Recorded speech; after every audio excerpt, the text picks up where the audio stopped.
I'm not an inspirational speaker. I've never lost a limb on a mountainside, metaphorically or otherwise, and I'm certainly not here to give career advice because, well, I've never really had what most would consider a job. However, I have had large groups of people listening to what I say for quite a few years now, and it's given me an inflated sense of self-importance. So I will now, at the ripe old age of 37.9, bestow upon you 9 life lessons. 1, you don't have to have a dream. Americans on talent shows always talk about their dreams. Fine, if you have something you've always wanted to do, dreamed of, like in your heart, go for it. After all, it's something to do with your time, chasing a dream. And if it's a big enough one, it'll take you most of your life to achieve, so by the time you get to it and are staring into the abyss of the meaninglessness of your achievement, you'll be almost dead, so it won't matter. I never really had one of these dreams, and so I advocate passionate dedication to the pursuit of short-term goals. Be micro-ambitious. Put your head down and work with pride on whatever is in front of you. You never know where you might end up. Just be aware the next worthy pursuit will probably appear in your periphery, which is why you should be careful of long-term dreams. If you focus too far in front of you, you won't see the shiny thing out the corner of your eye. 2, don't seek happiness. Happiness is like an orgasm. If you think about it too much, it goes away.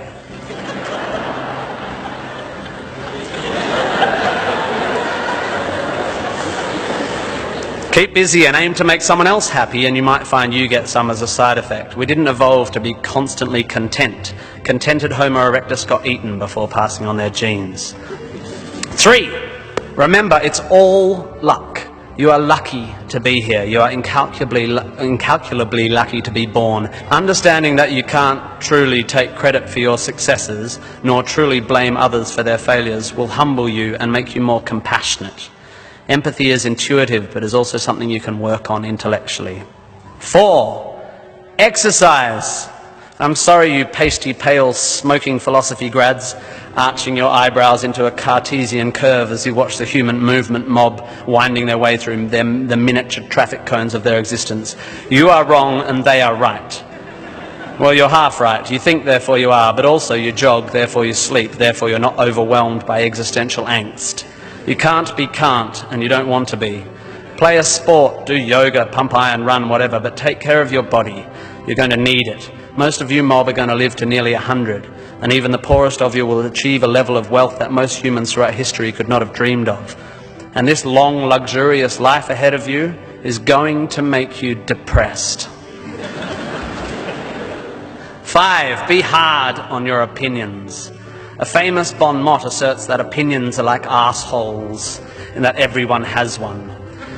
There is great wisdom in this, but I would add that opinions differ significantly from arseholes, and that yours should be constantly and thoroughly examined.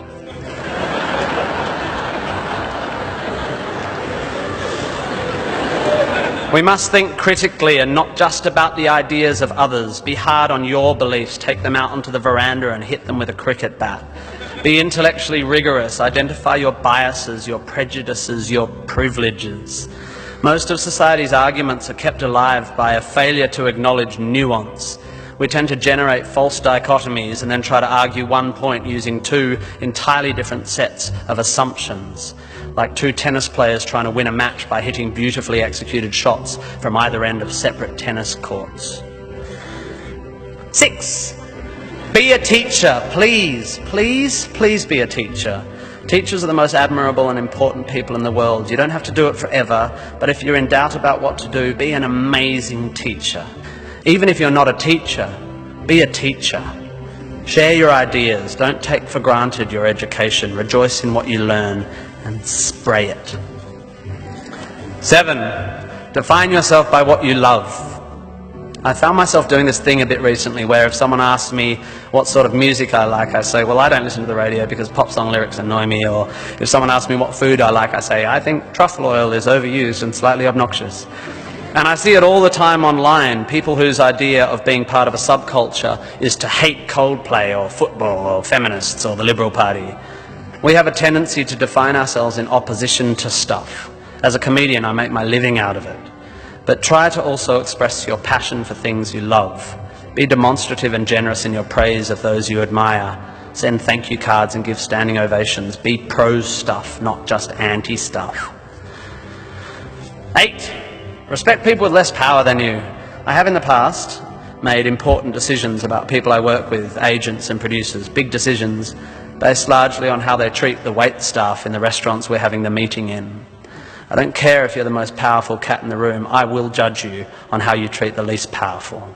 So there. 9, finally, don't rush. You don't need to already know what you're going to do with the rest of your life. Don't panic. You will soon be dead. Life will sometimes seem long and tough, and God, it's tiring. And you will sometimes be happy and sometimes sad, and then you'll be old, and then you'll be dead. There is only one sensible thing to do with this empty existence, and that is fill it. Not fill it, fill it. Life is best filled by learning as much as you can about as much as you can, taking pride in whatever you're doing, having compassion, sharing ideas, running, being enthusiastic. And then there's love and travel and wine and sex and art and kids and giving and mountain climbing, but you know all that stuff already. It's an incredibly exciting thing, this one meaningless life of yours. Good luck, and thank you for indulging me.